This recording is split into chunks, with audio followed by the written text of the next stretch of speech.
Welcome to Razzball Radio. I'm your host, Nick Capozzi, and it's Tuesday, so we have potentially a new regular here on Tuesdays. Ladies and gentlemen, prepare to be blown away by a beautiful man. It's Tehol. What's up, Tehol? How you doing, buddy? I'm good. Good morning. How's it going? Man, I'm good, brother. How are you? How are things in Seattle? Life has changed since we did that show from your house. Life has changed. I'm still at the house. I'm looking at the same view right above the camera here. It looks great. Everything's great, but unfortunately, or fortunately, I'm actually moving. Come on, man. I'm moving. We're moving from the Beedick condo to the Beedick mansion. We're out of here. We're moving a little west. But you'll be there. We'll be there next year. You'll be staying all weekend. It's gonna be a party. Sky will be in the basement. It's all good. Sky in the basement. All right, a lot of jokes there. Okay, so what we're going to do today is a couple bits of news we're going to go over real quick, but then Tehol is going to give us the names you need to know for guys you want to pick up this week. So a couple real quick points in the news this week. Brandon Marshall retweaks his ankle in the Monday night game, which is not pretty. But we'll monitor that. We'll go into more detail about that tomorrow with Seth, the sportsman.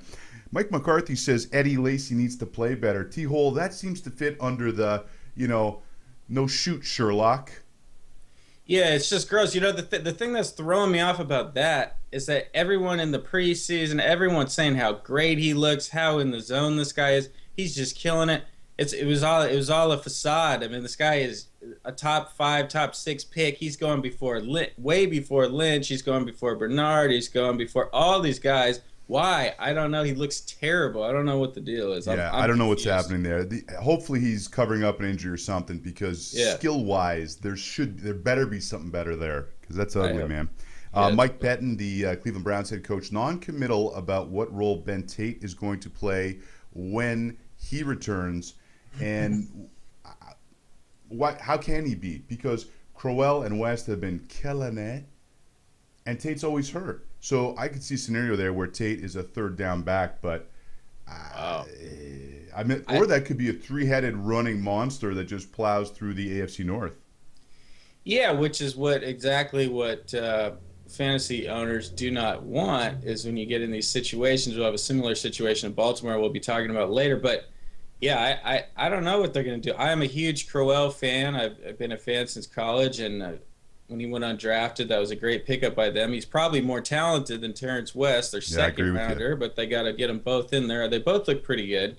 But with Tate, can they just plug him back? And he's not going to be, getting 20 carries a game. I can tell you that much. So it's going to be an interesting situation that nobody can really call it. I mean, I assume he'll still get 10 to 12 touches per game at least, but we'll see. We'll see if another injury happens and it sorts itself out. But. Oh, there you go. That might be what happens. Okay, Jake Locker might not play next week, which is only interesting because it might be Charlie Whitehurst who goes, but I'd like to see Zach Mettenberger, the ex-LSU quarterback. He could be interesting, especially in dynasty leagues. Yeah, especially with the rocket he has with his arm. I was never a huge fan of his in college. He's a little slow for my taste. He's kind of, Hodor running around, walking around out there, all kind of slow. You like the dynamic quarterbacks. Yeah, but he's got a cannon. They got Hunter, and they got right there. I think he'd be pretty good. Locker looks terrible right now. Yeah. It's gross, and we know what Charlie Whitehurst is. We don't need to see that. We know what's up there. So yeah, Mettenberger would be an interesting call, and it couldn't be any worse than what they got going there. Maybe it'll spark them because right now they're looking dead in the water. Well, anytime you play Cincinnati's defense right now, you're going to look terrible, but he looked extra terrible with a side of terrible. So, all right, let's get to guys that you want to pick up. So, first, let's tell you who's on bye week this week. Arizona, Cincinnati, Cleveland, Denver, Seattle, St. Louis. I went to set up some of my rosters today. It was a mess because I realized how many Cardinals, Seahawks, Bengals, Browns, Broncos, and then to a lesser extent the Rams I have. Man, I don't remember a bye week with this many quality teams off. Yeah, especially I don't remember it ever happening. It's just random that it's so early too. It's like I guess in a way it's nice to kind of get it out of. It's nice when it's in the rear view mirror and you can kind of say goodbye to it if you're an owner of all these players. And Teal, did you freeze up, or are you just doing one of your handsome shots? Who knows? Okay. Well, when Tehol unfreezes, oh, you're back. Okay, there we go. I was going to say, what's going on? I thought you were doing one of your handsome faces. I thought you were just doing. I'm kidding. Just froze for you. Yeah. No, I did not. Yeah, it'll be all good when if your players can get some injuries, rested. If they have injuries, they can rest up and get everything. They'll be 100%. You put in a couple sneaky plays, you get your win on a bye week. It feels better than a normal win, and then you're locked and ready to go. Yeah. Okay, so let's talk about probably the buzziest name this week in terms of pickups. Lorenzo Taliaferro of the Ravens, big bruising running back, had a great game, 18 attempts for 91 yards, much of it after contact, Tehol. Here's the thing. I think this is still Bernard Pierce's job, just because Pierce is more experienced, but Gary Kubiak has a track record of bringing running backs out of nowhere who, vault to stardom. Case in point, Arian Foster. What's going to happen here with Mr. Taliaferro in B-more? Nick, I'm kind of with you on this one. I've been with Pierce coming back. I don't see how they just, what are they going to just totally bench the guy, like not give him any carries? He wasn't that bad. And they can't bench Forsett. He's the change of pace guy to either of those two guys, so he's still going to get his carries. So this is kind of an ugly situation here, because if Pierce comes back, they like Taliaferro, what are they going to do? Give them each 10 carries? There's only so many carries to go around. Everyone's been on the fantasy world has been pumped on this dude. He looked good. He looked really good. He's a grinder. He's pumping it in there. He's not going to catch any balls, but I'm kind of with you. I don't see him taking all of Pierce's carries. Maybe they'll use him as the short yardage back, as Pierce kind of struggled to get in the first couple games. But I think you just hit the nail on the head. I think that's how the rules might wind up working, especially with Forsett there, because Forsett's the only one of the trifecta that can catch the ball. Taliaferro, 8% owned. Yeah, don't burn too high of a waiver pick or too much fab on him, but he is an interesting guy, no question about that. Okay, Razzball Radio, Fantasy Sports Network. We'll be back talking more pickups. Nick Tehol right after this. Welcome back, Razzball Radio, Fantasy Sports Network. I'm your host, Nick Capozzi. He is Razzball's underwear model, Tehol, and we're talking about guys you want to pick up this week in the National Football League. Okay, I'm going to frame this. Before we talk about this next guy on your list here, Tehol, I want to frame this. The Cincinnati Bengals have given up 0 sacks this year. Okay, that has been a clean pocket. Andy Dalton, believe it or not, is second in the league in yards per pass attempt right now. 8.6. Last year, 7.3. The year before, 6.9, which tells me two things. A, because the running game and offensive line is so good, they're slowly opening up the passing game, and they have the weapons there. A.J. Green, superstar. Sanu, legit. But people are sleeping on Marvin Jones. 15% owned. Great time to go get him because the Bengals are on a bye week. If you're lucky enough to not be in the bye week this week, talk to me about Mr. Jones, please. Well, coming into the season, he was kind of like, a lot of people were very high on this guy, and he probably would have gone in maybe around 7, 8, 9, somewhere in that range. I mean, last year he had 10 touchdowns, over 700 yards. He wasn't on the field all the time, which is kind of the concern when people were starting him last year, which was kind of strange considering he was balling out.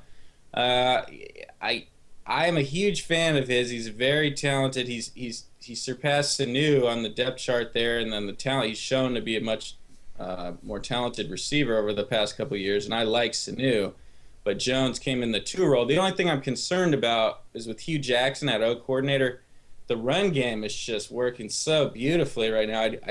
I don't know that they're going to air it out enough to make Jones as intriguing as he was last year. But Hugh, the offensive coordinator, Hugh Jackson, is a real creative guy. I mean, of course, last week Sanu had that lateral pass to Andy Dalton for the touchdown.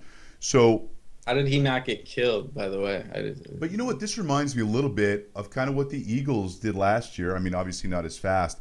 But, run the ball to set up the long pass. And, again, that offensive line has been so good, and that defense has been so good. It's going to give the offense a lot of time on the field. So I think there is going to be a lot of opportunity for that to go around. 50% Marvin Jones.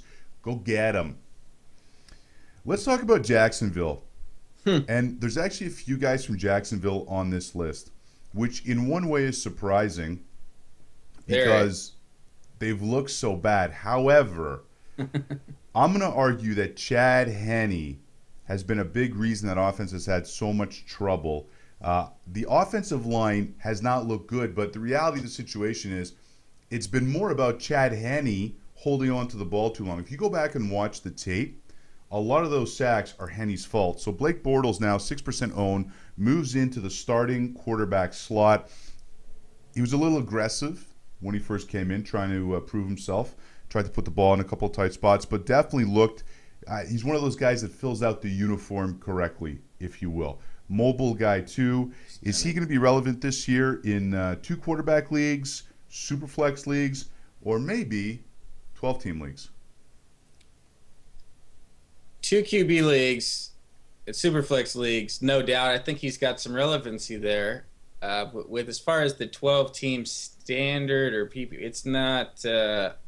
I wouldn't say so. But then when you're looking, I mean, this Tom Brady stats every week are just abysmal. I can't believe it. He looks terrible. I'm not gonna lie. I watched a lot of the game. Well, the I don't know. Patriots currently with the lowest yards per offensive attempt right now in the NFL. Believe it or not.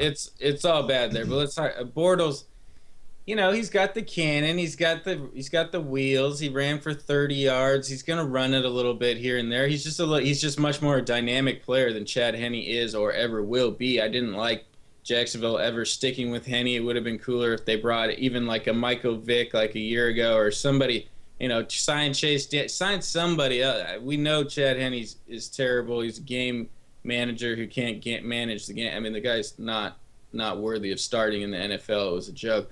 But Bortles, you know, he's got some decent kind of quick weapons. He'll kind of struggle, but again, when they get down a lot, there's a difference with Henne where they're still dinking and dunking. They'll probably kind of unleash him. At least this way it gets Bortles some experience, gets him some game action, and, you know, so maybe build his confidence. So they'll probably let him sling it a little bit more than Henne, and he's got the ability to kind of hit some of these young guys. It's unfortunate Mercedes Lewis is out because that was a nice target, but he'll be absolutely. Okay. Lots of targets, though, in Jacksonville. We'll get to a couple of them later on. We are still going through. Guys, you want to target this week, whether or not you're in the bye week blues or you want to take advantage of other people who are and sneakily pick up some of these guys.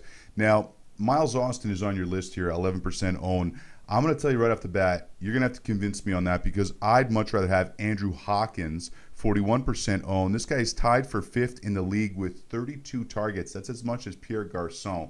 So why am I why am I wasting a bench spot on Miles Austin? I didn't put Andrew Hawkins because I didn't look at percentages. I assume that Hawkins is owned in every league, at least in our leagues. No, I'm not arguing that you put Austin on the list. I'm just telling you, convince me why Miles Austin. Because Miles Austin, he's been okay. He had 10 and 7 targets respectively the last 2 games. Right. So, yeah, there's targets there. There's targets. He looks bigger than ever. He's kind of big body. He's probably sacrificed a little speed, but they have no legitimate, like, Hawkins is, you know, the kind of the fast guy, the little guy. He's still going to get a lot of balls because they have nobody else other than Cameron. But Austin is the veteran presence. You know, he's got 6 balls the last 2 weeks. He's not getting a ton of yards per catch, but he's made some big catches. He made the big catch in the drive in week 2 that got him the win. He's got a touchdown each of the last 2 weeks. I'll never forget the guy, you know, and he came on, burst on the scene in Kansas City, got a game-tying touchdown, then got the game-winning touchdown in overtime. I love the guy like a son. He's my man. I ride with him. He used to be Sir Miles. He was knighted. He was that good. He was knighted. My word. Kardashian used to be on it. I mean, he was the man. He was the man. We're not gonna forget about it like it never happened. This guy was the man. He's still looking okay. Listen, if you're desperate, yes. I'd put him in there because he's going to get some catches, but there's some more wide receivers with upside I would rather have. We're going to get to a couple of them right after this. This is Razzball Radio, Fantasy Sports Network, back right after the break.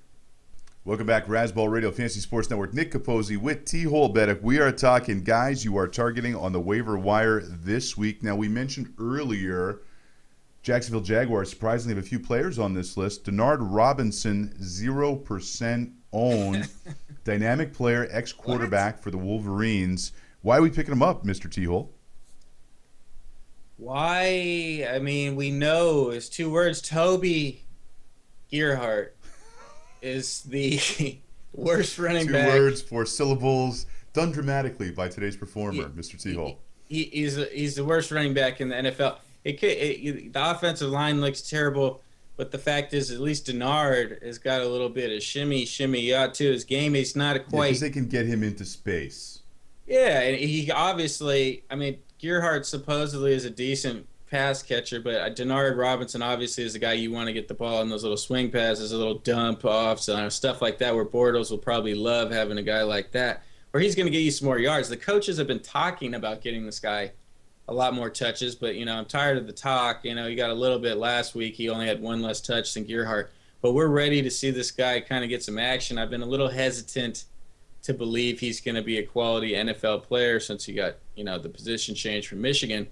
But, I think it's worth kind of a long-term ad here, because over the next couple of weeks, Gerhart just looks like he's going to fall apart out there or get benched. Either one, he's terrible. I think it'll be interesting to see in the first couple games where they're actually game planning for Bortles as opposed to him coming in to pinch hit for Chad Henne, who he likes going to. So that's going to be interesting to watch. And another guy you have on this list, it's full of Jags. Shockingly full of Jaguars.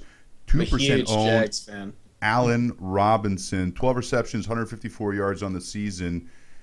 Rather have him or Denard Robinson? Well, obviously, whatever it's a need based. If you need running back, obviously we're going Denard. But I like as of today for the next game, I would take Allen Robinson just because he's looking. We're not positive what's up with Toby quite yet. With this situation, we know Allen Robinson's in there. We know he's starting wide out, opposite shorts. They got Hearns in the slot, who's looking good. But the Hearns thing that just can't keep happening, can it? I don't know. I'm not buying Hearns. I think Allen Robinson has more talents, and of course your guy Marquise Lee. Yeah, Lee's been out. Yep. Jerick McKinnon. Now a lot of people got buzzy about Matt Asiata for the Vikings, but he hasn't looked good. And I've been saying for a couple weeks, I think McKinnon is the guy who you want in that offense. You agreeing with me? Because he's 18% owned and widely available. I'm agreeing with you. I freaked out and grabbed this guy in every single league the moment about the Adrian Peterson scandal, if you would call it, the Southern punishment. Let's just. Yeah, we'll skip that. We'll skip that whole thing. I don't want to talk about it. But I picked him. I thought he was kind of going to get worked in there immediately, but they're obviously still working out some rookie stuff with him. And maybe he hasn't picked up the pass blocking. Yeah. I haven't figured it out yet, because I thought he would have got a ton of time in that Saints game, but they didn't get down as much quite as they thought. So I'm kind of worried, because with Zimmer, kind of the old school coach, he's probably a guy who's like, oh, we're just going to grind it out. We're going to give it our best instead of trying he's going to still give him the best. If he thinks Asiata is more solid and gives him the best chance to win, he might just leave McKinnon there. But I want to see him in there. He's explosive. Yeah, absolutely. Okay, I'm going to give you 3 young wide receivers with upside, and I'll throw their ownership percentages. I want you to rank them 1, 2, 3 for me, okay? Would you rather rank these guys? Jordan Matthews, 19%. He had 2 touchdowns last week versus the Washingtonians. Brian Quick, 38%, or John Brown, also a 2-touchdown game for the Cards last week. Rank those guys for me. Matthews, Quick, Brown, 19%, 38%, and 8% ownership, respectively. Yeah, it's pretty easy. I think I'm going to go with the ownership on this one. Quick, you have to put Quick number 1 just because he's the number 1 there right now. He looks like a totally new guy. He's always had the body. He's always been ripped, a beautiful specimen. Now he's kind of putting it together. He's part of the Tehol club. Yeah, we're beautiful specimens. We're kindred spirits. We're the same. We're basically the same person. He's out there dominating. Well, I dominate in the blog world. We're the same. Well, hopefully I'll get him for an interview, or you'll get him for an interview quick. I'll hit him up Twitter later this afternoon. We'll make it work. But I like Quick. Looks like Terrell Owens out there. It's like he looks good. Like he's got to go one, and then Matthews too, because he's going to get a bunch. He's getting more targets. It's the offense, and I just like him. He's prototype, 6'2", 215. I think he looks real. He looks really good, and he's obviously a better talent than Riley Cooper. So hopefully he kind of pushes Cooper to the 3 or 4 and gets in there, and then Brown just doesn't have probably won't have enough targets. He's not going to consistently get, a touchdown every 2 or 3 targets like he's been doing. That just can't happen. But then who knows? Bruce Arians is a genius, certified genius. He is. All right, Tehol, I'm going to throw out a couple things here, and I'll get your opinion on a couple of them. Everyone is hurt in the backfield in Carolina, so if you want an extreme deep league flyer, look at Darren Reeves, undrafted running back, because someone has to run the ball there at some point, or it's just going to be Cam to Kelvin all season long. A couple trade targets I'm going to throw out here at you, too. One, we just talked about Brian Quick. Check out Austin Davis. Surprisingly, this guy's 9th in the league in passing yards with 754, but first in completion percentage, 72.3%. So low risk, a lot of volume. Keep an eye on Austin Davis, especially in the 2 QB or Superflex leagues. Good call. Lamar Miller, trade target. People are down on him. They still are. If you say Lamar Miller, a lot of humming and hawing. 5.8 yards per attempt, up from 4 last year. Another guy to consider. And I'm going to throw 2 wide receivers at you. The Ryan Fitzpatrick bias with DeAndre Hopkins. This guy, 13 catches, 227 yards, a 17.5 average. And Michael Floyd actually leads the NFL in yards per reception, minimum 10 attempts, 22.9 yards, but 0 touchdowns. And that's going to change. That is going to change. Week 1, Carson hit him on that bomb. I thought he was gone. He got caught there. It's definitely going to change. It seems like he's surpassed Fitzgerald there. Obviously, people were saying this a year ago. People still were a little slow on the uptake there on drafts this year, as Fitzgerald seemed to still be going higher than him. And people that did that are probably kind of upset with themselves. Absolutely. And, of course, Fitz has that big balloon payment next year. I think it's $17 million, so he's probably going to be cut. He's gone. Means it's Floyd and John Brown. Okay, Tehol, we got to wrap this up, brother. Went so fast. It was so much fun. Whoa. Tehol Tuesdays, baby. Talking pickups with the pickup man himself, Tehol. At Tehol. At Network 143. This is Razzball Radio, Fantasy Sports Network. We'll see you tomorrow talking injuries with Seth the Sportsman.